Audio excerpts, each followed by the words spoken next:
Hi friends, మనం last క్లాస్లో వ్యక్తి ప్రధాన పద్ధతుల గురించి తెలుసుకున్నామండి. మూర్తిమత్వ పరీక్షల్లో భాగంగా వ్యక్తి ప్రధాన పద్ధతులు అంటే వ్యక్తిని మాత్రమే ప్రధానంగా చేసుకొని, వ్యక్తిని మాత్రమే పరిగణలోకి తీసుకొని పరీక్షించే పద్ధతులు అనమాట. నెక్స్ట్ రెండవ రకం అనుకున్నాం కదండి, విషయగత పద్ధతులు. ఈ విషయగత పద్ధతుల్లో ఏ పరీక్షలు ఉన్నాయి అనేది మనము తెలుసుకుందాం. విషయగత పద్ధతులు అంటే వ్యక్తికి కనిపించేది కాక అతనికి తెలిసిన మరొకరు గమనించిందనమాట. అంటే ఇప్పుడు మనం పరిశీలిస్తున్నాం ఒక వ్యక్తికి సంబంధించి మూర్తిమత్వాన్ని. మనకు కనిపించేది కాకుండా మనం ఎవరినైతే పరిశీలిస్తున్నామో ఆ వ్యక్తికి తెలిసిన మరొకరు, అంటే తనకు తెలిసిన ఫ్రెండ్స్ కావచ్చు, లేదా తెలిసిన వాళ్ళు కావచ్చు, బంధువులు కావచ్చు, ఇంట్లో వాళ్ళు కావచ్చు, ఎవరైనా కావచ్చు అనమాట. అంటే ఆ వ్యక్తికి మనకు కనిపించేది కాక తనకి తెలిసిన మరొక వ్యక్తి ఆ వ్యక్తి గురించి చెప్తే ఆ పద్ధతుల్ని మనం విషయగత పద్ధతులు, పేర్లోనే ఉంది కదండి, విషయగత పద్ధతులు. అంటే విషయాన్ని మనం పరిగణలోకి తీసుకొని, విషయాన్నే ప్రధానంగా తీసుకొని అంచనా వేసే పద్ధతులు అనమాట. నెక్స్ట్ మూర్తిమత్వ శోధికలు. ఇందులో ఫస్ట్ వన్, యథాతథమైన విషయాలు ఉన్నవి ఉన్నట్లు ప్రకటించడం జరుగుతుంది. ఇక్కడ ఏం చేశారండి, మూర్తిమత్వ శోధికలు అంటే ఒక వ్యక్తికి సంబంధించిన మూర్తిమత్వాన్ని ఉన్నవి ఉన్నట్లుగా ఇక్కడ వ్యక్తీకరించడం అనేది జరుగుతుందన్నమాట. వీటినే మనం మూర్తిమత్వ శోధికలు అని అంటాం. ఇందులో first one the Bell adjustment inventory. అనమాట. దీనిలో జీవితానికి సంబంధించిన అంశాలు అంటే గృహ సర్దుబాటు, ఆరోగ్యం, సాంఘిక సర్దుబాటు, భావోద్వేగ సర్దుబాటు, వృత్తిలో సర్దుబాటు ఉంటాయి. ఈ అంశాలకి సంబంధించిన ప్రశ్నలకు ఎదురుగా అవును లేదా కాదు లేదా సందిగ్ధం అనే జవాబులు ఉంటాయన్నమాట. ఇందులో ఏదండి, విషయగత పద్ధతుల్లో ఫస్ట్ టెస్ట్ ఏది అంటే ది బెల్ అడ్జస్ట్మెంట్ ఇన్వెంటరీ. పేర్లో ఉంది కదండి, ది బెల్ అడ్జస్ట్మెంట్ అంటే అడ్జస్ట్ అవ్వడం అనమాట, అంటే సర్దుబాటు చేసుకోవడం. ఇన్వెంటరీ ఈ టెస్ట్లో భాగంగా దీనిలో జీవితానికి సంబంధించిన అంశాలు, ఒక వ్యక్తి జీవితానికి సంబంధించిన అంశాలు ఏవైతే ఉంటాయో వాటిలో సర్దుబాటు అనేది ఏ విధంగా జరుగుతుంది, అంటే ఒక వ్యక్తి తన జీవితానికి సంబంధించిన అంశాలలో ఏ విధంగా సర్దుబాటు చేసుకుంటాడు అన్న విషయాన్ని మనం ఇక్కడ పరీక్షించడం అనేది జరుగుతుందన్నమాట. అందులో ఏ సర్దుబాటు అంటే గృహ సర్దుబాటు, ఆరోగ్యం, సాంఘిక సర్దుబాటు మరియు భావోద్వేగ వృత్తిలా సర్దుబాటు అనేది ఉంటుంది. అంటే ఈ ప్రశ్నకి పక్కన ఏమని ఉంటుంది ఆప్షన్స్ అనేది అంటే ఆ క్వశ్చన్స్ అనేది కరెక్ట్ అయితే అవును, లేదంటే కాదు, లేదంటే సందిగ్ధం అనే జవాబులు ఉంటాయన్నమాట. ఓకే అండి, ఈ టెక్స్ట్ బుక్లో కొన్ని ఇచ్చారు చూడండి. ఇది డిఏ టెక్స్ట్ బుక్ అండి, ఓల్డ్ డిఏ టెక్స్ట్ బుక్. ఇందులో కూడా మనకి మూర్తిమత్వ శోధికల గురించి ఇచ్చారు చూడండి. మూర్తిమత్వ శోధికలు ప్రశ్నావళిల రూపంలో లేదా సూచికల రూపంలో ఉంటాయన్నమాట. మూర్తిమత్వ శోధికలు అనేవి ఎలా ఉంటాయి అంటే ప్రశ్నల రూపంలో లేదా సూచనలు అనమాట. అంటే నోట్ అనేది ఉంటుంది కదండి, నోట్ రూపంలో ఇస్తారు కదా, ఈ సూచికల రూపంలో ఉంటాయన్నమాట. ప్రశ్నావళిలో ప్రతి ప్రశ్నకు కూడా తప్పు ఒప్పు అని కానీ లేదా అవును కాదు చెప్పలేను అని కానీ ప్రత్యామ్నాయాలను ఇవ్వడం అనేది జరుగుతుంది. వీటిలో ప్రయోజ్యుడు తనకు ఏది వర్తిస్తే దానికి టిక్ చేయాల్సి ఉంటుందన్నమాట. అందులో కూడా ప్రశ్నావళి పక్కన అవును కాదు లేదా చెప్పలేను అనే ఆప్షన్స్ అనేవి ఉంటాయి.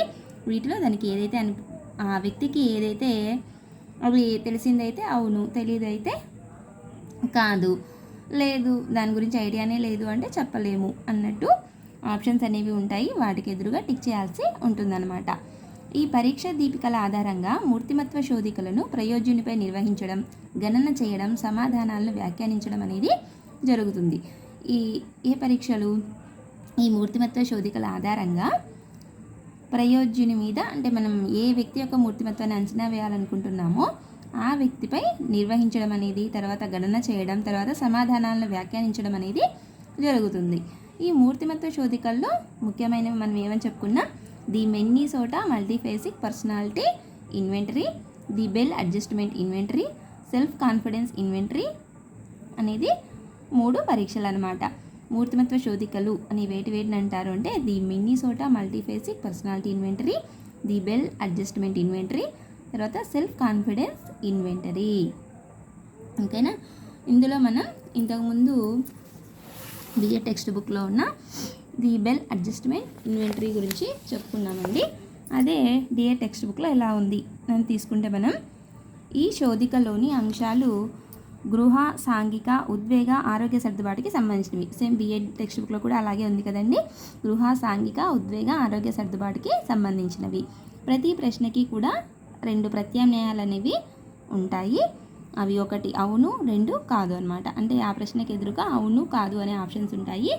అది ఆ వ్యక్తికి కరెక్ట్ అయింది అయితే అవును, కాదు అయితే కాదు అనేది మనము టిక్ చేయాల్సి ఉంటుందన్నమాట. దీనికి సంబంధించి కొన్ని ఎగ్జాంపుల్స్ ఇచ్చారు చూడండి మనకి. అవేవి అంటే, మీకు ఎప్పుడు తలనొప్పిగా అనిపిస్తుందా? అంటే ఇది దేనికి సంబంధించి? తన యొక్క ఆరోగ్య సర్దుబాటుకి సంబంధించిందనమాట. మీకు ఎప్పుడు తలనొప్పిగా అనిపిస్తుందా? అవును అయితే అవును, కాదు అయితే కాదు చోట మనము టిక్ చేయాల్సి ఉంటుంది. మీకు అనారోగ్యంగా ఉందని తెలిసినప్పటికీ డాక్టర్ని కలవడానికి భయంగా అనిపిస్తుందా? అంటే ఇది ఉద్వేగానికి సంబంధించిందనమాట. మనకి అనారోగ్యంగా ఉందని తెలిసినా కూడా మనం డాక్టర్ని కలవాలంటే భయం అనమాట. ఒకవేళ అది కరెక్ట్ అయితే అవును అని, కాదు అయితే కాదు అని టిక్ చేయాల్సి ఉంటుందన్నమాట. నెక్స్ట్, సాంఘిక సంబంధమైన పండుగలలో పాల్గొనడానికి మీకు ఇష్టం ఉంటుందా? ఇది సాంఘిక సర్దుబాటుకి సంబంధించింది. అంటే సాంఘిక సంబంధమైన పండుగలు. సాంఘిక సంబంధమైన పండుగలు అంటే ఏ వస్తాయి? మనం పాఠశాలలో నిర్వహించే గణతంత్ర దినోత్సవం కావచ్చు, స్వాతంత్ర దినోత్సవం కావచ్చు, లేదా ఊర్లో నిర్వహించే జాతరలు కావచ్చు. ఇవన్నీ సాంఘిక సంబంధమైన పండుగలు అనమాట. ఆ పండుగల్లో పాల్గొనడానికి ఇష్టంగా ఉందా లేదా అనేది మనము ఇక్కడ అంచనా వేయడం అనేది జరుగుతుంది. ఓకే అండి, ది బెల్ అడ్జస్ట్మెంట్ ఇన్వెంటరీ అనేది బీఎడ్ టెక్స్ట్ బుక్లో ఎలా ఉందో తెలుసుకున్నాం, డిఎడ్ టెక్స్ట్ బుక్లో ఎలా ఉందో తెలుసుకున్నాం. అంటే దీనికి ఓవరాల్ మీనింగ్ ఏది అంటే, ఒక వ్యక్తి తన మూర్తిమత్వాన్ని ఎలా కలిగి ఉన్నాడు అనేది గృహ సర్దుబాటులో తెలుస్తుంది, లేదా సాంఘిక సర్దుబాటు, లేదా ఉద్వేగ సర్దుబాటు, లేదా వృత్తిలో సర్దుబాటును బట్టి ఆ వ్యక్తిని మనం అంచనా వేయొచ్చు అనేది ఇక్కడ పాయింట్ అనమాట. Next, Minnesota multiphasic personality inventory. 2వ పరీక్ష మిన్నీసోటా మల్టీఫేసిక్ పర్సనాలిటీ ఇన్వెంటరీ అనమాట. ఈ శోధికలో 550 అంశాలు ఉంటాయి. వ్యక్తి తనకు వర్తించే విధంగా సత్యం లేదా అసత్యం లేదా చెప్పలేను అని తన అభిమతాన్ని తెలుపుతాడు. అంటే ఈ మిన్నీసోటా మల్టీఫేసిక్ పర్సనాలిటీ ఇన్వెంటరీ, ఇక్కడ పేరులో ఉంది కదండి, మిన్నీసోటా మల్టీఫేసిక్ అన్నాడు. అంటే బహుళ అంశాలన్నమాట. మూర్తిమత్వానికి సంబంధించిన బహుళ అంశాలను ఇక్కడ పరిగణలోకి తీసుకోవడం జరుగుతుంది. ఇందులో ఎన్ని అంశాలు ఉంటాయి అంటే 550 అంశాలు ఉంటాయన్నమాట. వ్యక్తి తనకు వర్తించే విధంగా ఉంటే, ఇది కూడా సేమ్ క్వశ్చనింగ్స్ రూపంలోనే, అంటే ప్రశ్నావళి రూపంలోనే ఉంటుంది. ఎదురుగా బ్రాకెట్లో మనకి అవును లేదా కాదు లేదా చెప్పలేను అనే ఆప్షన్స్ ఉంటాయండి. ఒకవేళ అది మనకి తెలిసినట్టయితే అవును అని, తెలియకపోతే కాదు అని, ఒకవేళ దాని గురించి ఐడియానే లేకపోతే చెప్పలేను. అంటే ఒకవేళ కొన్ని సమాధానాల్ని మనము వ్యక్తపరచలేమన్నమాట బయటికి. కాబట్టి అలాంటివి చెప్పలేను అని మనము అనే ఆప్షన్ని సెలెక్ట్ చేసుకోవచ్చు. దీనికి సంబంధించిన అంశాలు కొన్ని ఎగ్జాంపుల్స్ ఇచ్చారు చూడండి. ఆరోగ్యాన్ని గురించి అధిక అనవసర ఆదుర్ద అనమాట. అంటే దీన్ని ఏ పేరుతో పిలుస్తారు? ఇక్కడ మనకి రివర్స్లో ఇచ్చారు కదండి. ఫస్ట్ మనం ఇవి తెలుసుకొని, వాటి పేర్లు తెలుసుకొని తర్వాత వాటి యొక్క లక్షణాల గురించి మనం తెలుసుకుందామండి. అది మనకి ఈజీగా అనిపిస్తుంది గుర్తుపెట్టుకోవడానికి. అకారణ శరీర దుశ్చింత, హైపోకాండ్రియాసిస్. దీని పేరు ఏదండి? హైపోకాండ్రియాసిస్. అంటే అకారణ శరీర దుశ్చింత అనమాట. అంటే దీని మీనింగ్ ఏంటి అంటే, ఆరోగ్యాన్ని గురించి అధిక అనవసర ఆదుర్ద. అంటే ఆరోగ్యానికి సంబంధించి అనవసరంగా భయపడుతుండడం అనమాట. కొంచెం పెయిన్ వచ్చినా అమ్మో నాకు ఏదో ఇచ్చిందేమో, అమ్మో ఇది ఇంకా ఎక్కువ అవుతుందేమో, ఎన్ని రోజులు ఉండాలో, ఇంకా ఏ మందులు వాడాలో, అమ్మో అది ఇంకొక వ్యాధికి ఏమన్నా మారుతుందేమో అని తనంతకు తానే ఒక చిన్న నొప్పి వచ్చినా కూడా అనవసరంగా భయపడ్డం అనమాట. ఇది అకారణ శరీర దుశ్చింత. నెక్స్ట్, నిరుత్సాహం అంటే తెలుసు కదండి, నిరాశావాదం, నిరుపయోగకరమైన ఆలోచనలు అనమాట. అంటే ఏ పని చేయాలన్నా కూడా వాళ్ళలో ఆశావాదం అనేది, ఆశ అనేది ఉండదు. అన్నిటి కూడా ఏం చేస్తావులే, ఆ పని ఏం జరుగుతుంది, అది మనం చేసినా జరుగుతుందా, మనం సాధించగలమా అని అన్ని నిరాశాపరమైన మాటలు అనేవి మాట్లాడతారనమాట. నెక్స్ట్, హిస్టీరియా అంటే శారీరక సంబంధం కానీ శిరోభారం, పక్షవాతం అనమాట. ఇది హిస్టీరియా, ఈ పేర్లు బాగా వెరీ వెరీ ఇంపార్టెంట్ అండి. హిస్టీరియా అంటే శారీరక సంబంధం కానీ శిరోభారం, అంటే శరీరంతో సంబంధం ఉండదు కానీ తలనొప్పి అనేది ఉంటుందన్నమాట. లేదా పక్షవాతం అని కూడా మనము పెరాలసిస్ అని కూడా చెప్పొచ్చు అనమాట. ఇదేది హిస్టీరియా. నెక్స్ట్ సైకోపతిక్ విచలనం. సైకోపతిక్ విచలనం పేరులో ఉంది కదండి. ఇందులో ఏం చేశారు, సంఘ వ్యతిరేకమైన ఆలోచనలు అనేవి చేశాడనమాట. సైకోపతిక్ సంఘం, సైకోపతిక్ అనేది గుర్తుపెట్టుకుంటే సంఘ వ్యతిరేక ఆలోచనలు అనమాట. అంటే సంఘంలో ఏవైతే అనుకూల ఆలోచనలు, ఇప్పుడు నైతిక విలువలన్నీ కూడా మనము పాటించినట్టయితే అది సంఘం యొక్క ఆలోచనలు. అదే సంఘ వ్యతిరేక ఆలోచనలు, ఇప్పుడు దొంగతనం చేయడం అనేది సంఘ వ్యతిరేక ఆలోచనే కదండి. ఇలాంటివి చేయడం అనమాట. ఒక వ్యక్తిని చంపడం లేదా ఒక వ్యక్తిని కిడ్నాప్ చేయడం, ఇవన్నీ కూడా సంఘ వ్యతిరేకమైన ఆలోచనలు. లేదా ఒక వ్యక్తిని అదే పనిగా పనిష్ చేయడం, ఇలాంటివన్నీ సైకోపతిక్ విచలనం కిందికి వస్తాయన్నమాట. నెక్స్ట్ పురుషత్వ స్త్రీత్వ అభిరుచి. అంటే పురుషులలో భావోద్వేగ వ్యక్తీకరణ అనేది ఉంటుందన్నమాట. అంటే పురుషులు తమ యొక్క భావాలను వ్యక్తీకరించడాన్ని ఏమంటారు అంటే పురుషత్వ లేదా స్త్రీత్వ అభిరుచి అని అంటారనమాట. నెక్స్ట్ 6వది చిత్తభ్రమ. చిత్తభ్రమ అంటే ప్రతి చిన్న విషయానికి కూడా అధికంగా అనుమానాలు అనమాట. ఈ చిత్తభ్రమ అంటే ఏంటంటే భ్రమ పడుతుంటాం కదా, అంటే అది ఎలాగో వాస్తవంగా కాదు కానీ మన భ్రమలో అవుతుందేమో అని అనుకుంటాం అనమాట. ప్రతి చిన్న విషయానికి కూడా మనము అధికంగా అనుమానపడుతూ ఉంటే దాన్ని చిత్తభ్రమ అని అంటారు. నెక్స్ట్ సైకోస్థీనియా. సైకోస్థీనియా అంటే అర్థరహితమైన పనులు దృఢంగా పదే పదే చేయడం అనేది జరుగుతుందనమాట. అంటే అర్థరహితమైన అంటే కొన్ని పనులకు అర్థం ఉండదు మనం చేసిన దానికి, అలాంటి పనుల్ని వాటినే ఎక్కువసార్లు చేయడం అనమాట. అటువంటి వాటిని ఏమంటామంటే మనం సైకోస్థీనియా అని అంటాం.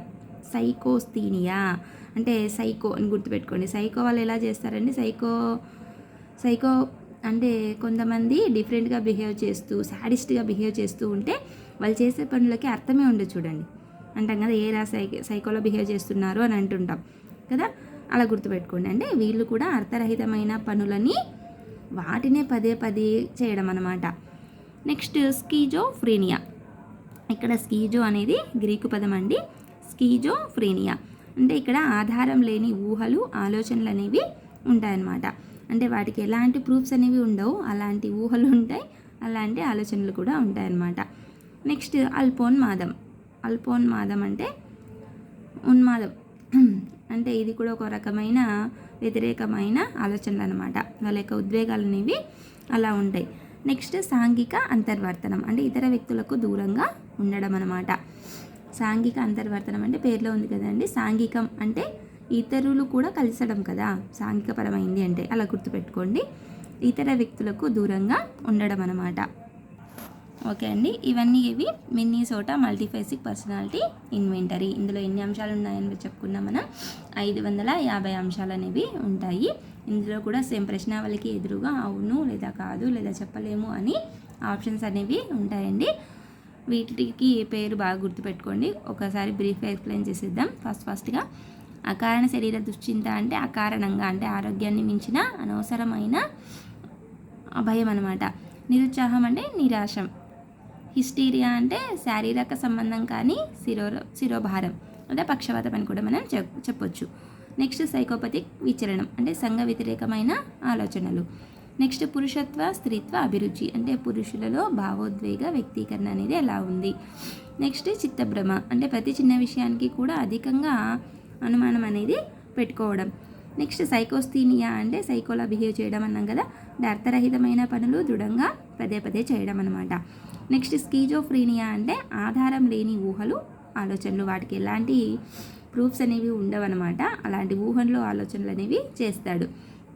నెక్స్ట్ అల్పోన్మాదం. అల్పోన్మాదం అంటే ఉద్రేకం అనమాట. అంటే ఉద్రేకాలు అనేవి ఎక్కువగా ఉంటాయి, ఆ బాధలు భయం అనేవి కోపం అనేవి ఎక్కువగా ఉంటాయన్నమాట. సాంఘిక అంతర్వర్తనం అంటే ఇతర వ్యక్తులకు దూరంగా ఉండటం. ఓకే ఫ్రెండ్స్, మనం ఈరోజు క్లాస్లో విషయగత పద్ధతుల్లో భాగంగా మూర్తిమత్వ శోధికల గురించి తెలుసుకున్నామండి. అందులో ది బెల్ అడ్జస్ట్మెంట్ ఇన్వెంటరీ, తర్వాత మిన్నీసోటా మల్టీఫేసిక్ పర్సనాలిటీ ఇన్వెంటరీ, దానికి సంబంధించి ఎలాంటి అంశాలను ఇక్కడ పరీక్షిస్తారు అనే విషయాన్ని మనము తెలుసుకున్నామండి. నెక్స్ట్ పరీక్షలు నెక్స్ట్ క్లాస్లో మనం తెలుసుకుందాం ఫ్రెండ్స్. మళ్ళీ వీడియో లెంత్ ఎక్కువైపోతుంది కాబట్టి. ఓకే ఫ్రెండ్స్, ఈ క్లాస్ కనుక మీకు నచ్చినట్టయితే లైక్ చేసి షేర్ చేసి సబ్స్క్రైబ్ చేయడం మాత్రం మర్చిపోకండి. Thank you friends.